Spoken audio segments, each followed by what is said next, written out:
A paz do Senhor a todos. A paz do Senhor Jesus. Irmãos, antes da gente começar, não se esqueça de curtir e compartilhar o vídeo para que mais pessoas se inscrevam no canal e mais pessoas sejam alcançadas pelo Evangelho. Amém? Hoje a gente continua em 1 Crônicas 16, 17 e 18. Não se esqueça de ler os capítulos todos na sua casa para a gente chegar até o fim do ano e fazer a leitura inteira da Bíblia. Amém? Vamos orar? Senhor Deus, meu Pai, te agradecemos mais uma vez por poder estar meditando a Tua Palavra, te pedimos de acesso à Tua sabedoria, Pai, para que, Senhor, mais um pouquinho a gente venha conhecer de Ti, Senhor, em nome de Jesus. Amém. Irmãos, 1 Crônicas, capítulo 17, o título diz assim: A aliança do Senhor com Davi. E aconteceu que, quando Davi já morava em seu palácio, ele disse ao profeta Natã: Eis que eu tenho morado num palácio feito de cedro, mas a arca da aliança do Senhor se encontra numa tenda. Aqui a gente já vê sobre Davi uma boa intenção, né, de fazer algo bom. Mas muito me lembra aqui já, nesse primeiro versículo, a boa intenção de trazer a arca da aliança sem consultar a Deus. No versículo 2 diz assim: Então Natã disse a Davi: Faça tudo o que estiver em seu coração, porque Deus está com você. Então aqui a gente já vê o que? O profeta faz a validação do sentimento de Davi, certo? Porém, nem sempre, como aconteceu trazendo a arca da cidade dos filisteus e acabou parando ali em Obed-edom, o profeta também tinha concordado, os levitas também estavam acompanhando, porém não consultaram a Deus para saber como deveria ser feito, né? Aqui também o profeta valida a intenção de Davi, porém não era daquela forma que Deus queria ser feito, né? E aí o seguinte versículo já diz assim: Porém naquela mesma noite a palavra de Deus veio a Natã dizendo: Vá e diga a Davi meu servo, assim diz o Senhor, não será você quem edificará um templo para a minha habitação, desde o dia que livrei Israel do Egito até o dia de hoje. Não habitei em nenhum templo, mas tenho andado de tenda em tenda, de tabernáculo em tabernáculo, em todos os lugares em que andei com todo Israel. Por acaso falei alguma palavra com algum dos seus juízes, a quem mandei apacentar o meu povo, dizendo: Por que vocês não construíram um templo de cedro para mim? Agora diga ao meu servo Davi: Assim diz o Senhor dos Exércitos: Eu tirei você das pastagens e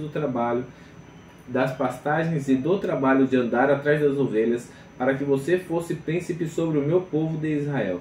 Estive com você por onde quer que você andou, e eliminei todos os seus inimigos diante de você. Engrandecerei o seu nome como só os grandes têm na terra. Prepararei um lugar para o meu povo de Israel e o plantarei para que habite no seu lugar e não seja mais perturbado. E jamais os filhos da perversidade o afligirão, como no passado, desde os dias em que mandei que houvessem juízes sobre o meu povo de Israel, subjuguei todos os seus inimigos. Também lhe faço saber que o Senhor fará uma casa para você. Quando se cumprirem os seus dias e você for para junto dos seus pais, então farei surgir depois de você o seu descendente, um dos seus filhos, e estabelecerei o seu reino. Este edificará um templo para mim. Aqui, Deus fala para ele assim: Davi, eu fiz muitas coisas por você, mas eu não vou permitir que você vá construir o templo. Mas por quê? Porque Deus elimina os inimigos de Israel através da mão de Davi. Então a palavra também vai dizer que Davi tinha sangue nas mãos. E o que eu acho mais interessante, além disso tudo aqui, é que no versículo 16, Davi diz assim: Então o rei Davi o texto diz assim: Então o rei Davi se pôs diante do Senhor e disse: Quem sou eu, Senhor Deus, e qual é a minha casa para que me tenhas trazido até aqui?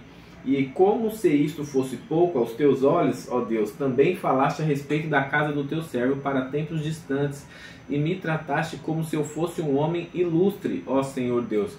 Então Davi, ele se rebaixa, ele reconhece que ele não é nada sem Deus, que ele não é nada para com Deus, que Deus não precisa dele para nada, e fala assim: o Senhor me fez como um homem ilustre, me fez assim ser o que eu nem queria ser, nem deveria ser, Que mais ainda te poderá dizer a Davi a respeito das honras feitas a teu servo? Pois tu conheces bem o teu servo, ó Senhor, por amor de teu servo, e segundo o teu coração fizeste toda esta grandeza, para tornar conhecidas todas essas grandes coisas. Senhor, não há ninguém semelhante a ti, e não há outro Deus além de ti, segundo tudo o que nós mesmos temos ouvido. Quem há como o teu povo de Israel, gente única na terra, a quem Deus foi resgatar para ser o seu povo, fazendo para si mesmo um nome com estas grandes e tremendas coisas, desterrando as nações de diante do teu povo, que resgataste do Egito. O que eu vejo aqui é um sentimento de agradecimento de Davi, é uma gratidão de Davi. Apesar de Deus falar que ele não ia construir o templo, Davi é muito grato por todas as coisas que Deus já fez por Israel até ali. E além disso, Davi não se incomoda dele não construir o templo, ele reconhece como fala assim, imagina Davi falando para Deus, Deus, se é tu que está mandando, eu não vou nem abrir minha boca. Quem sou eu, seu servo Davi, perto de ti? Quem é tão grande quanto ti perto de mim? Né? Então um agradecimento versus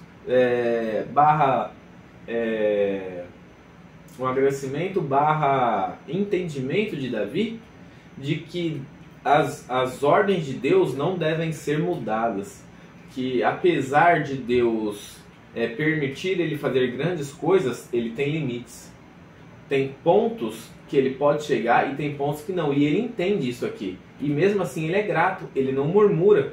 Ele podia ter rasgado as vestes, por que eu não posso? Você é tão grande, mas não posso construir um templo. Mas não, ele fala assim, Deus, quem sou eu perto de ti? Né? Quer acrescentar alguma coisa aqui? Essa ordem, ela vem seguida de uma bênção, né? Porque Davi, ele foi com uma intenção e voltou com uma bênção. Acho que é por isso da gratidão dele. Ele foi com a intenção de fazer uma casa a Deus, mas no 10 diz, né? O Senhor que fará uma casa para você, uma dinastia real. E ali no 27 fala, é agora que seja do teu agrado abençoar a casa de teu servo, para que ela permaneça para sempre diante de ti. Pois quando concedes uma bênção, ó Senhor, é uma bênção para sempre. Exatamente. Então ele não tinha nem por que se rebelar, porque ele foi com uma intenção maravilhosíssima, né, para Deus, mas mesmo com um não, foi seguido de uma bênção, de uma aliança, né? Eu falo, estou fazendo uma aliança, você quer me dar uma casa, mas quem vai te dar uma casa sou eu. E Davi, ele era um grande colecionador de vitórias, né? Mas porque ele tinha esse coração temeroso, né? Ele tinha esse coração temeroso que depois é a mesma instrução que ele passa para Salomão, né? Ter temor do Senhor, né? É algo que Davi dificilmente falha no temor do Senhor. Apesar de às vezes ele ter como esse vacilo do Obed-Edom lá de trazer a arca e ter que largar ali, né? Também tinha boas intenções, né? Talvez ali faltou o sacerdote ouvir a voz de Deus, talvez na emoção não ouviu a instrução, né? Aqui deu tempo de Natan ir lá e corrigir antes dele, porque era algo mais demorado. Apesar desse, são situações diferentes também, né? A arca era questão de ir lá pegar a arca, colocar no carro e ir embora. Era rápido. Aqui já era algo que ia demorar mais tempo, então não tinha tempo, né, para correção, para corrigir. É algo que eu vejo também no pedido que Deus fez para Abraão com Isaac.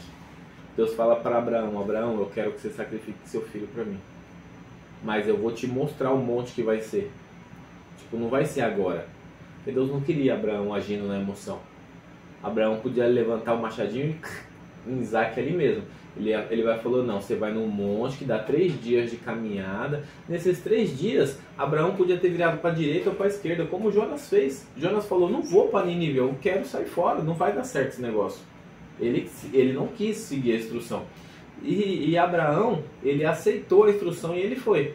E era exatamente o que Deus queria. Deus não queria ele agindo por emoção. Deus queria que ele tivesse um entendimento e o temor do Senhor. Falar, não, eu tenho que ir, eu vou, e eu vou fazer exatamente o que o Senhor quer que eu faça, independente do final disso aqui. O que importa é Deus ser glorificado e não eu. Que foi exatamente o que Davi fez aqui. Depois, que nem você falou, ele recebe uma bênção, mas ele olha e fala assim, quem sou eu perto de ti? quem tem que ser glorificado aqui é você, não sou eu. Né? Isso aqui é muito interessante, né? Mas é isso, o devocional de hoje é ter o temor do Senhor e ser grato ao Senhor, no mínimo por ter acordado, respirando. Né? Nós temos algo que Deus tem, que é o nosso fôlego de vida. E não era algo externo do Éden quando Deus fez Adão, era algo interno. Né? O Zoe, né? O fôlego de vida, é algo, o nosso assopro é algo que vem de dentro para fora. Então hoje você tem algo que veio de dentro de Deus para dentro de você, que é o fôlego de vida. Então seja grato por isso e por todas as outras coisas que o Senhor tem feito por você. Amém? Vamos orar? Senhor, meu Deus, meu Pai, te agradecemos mais uma vez por poder estar meditando na Tua Palavra. Te pedimos, Senhor, tenha misericórdia de nós, Senhor, nos ajude, Senhor, incline nosso coração, Senhor, a Tua presença, Pai, em nome do Senhor Jesus, para que a gente não se afaste da Tua Palavra e sempre tenha temor de Ti, Pai, em nome de Jesus. Amém. Tchau.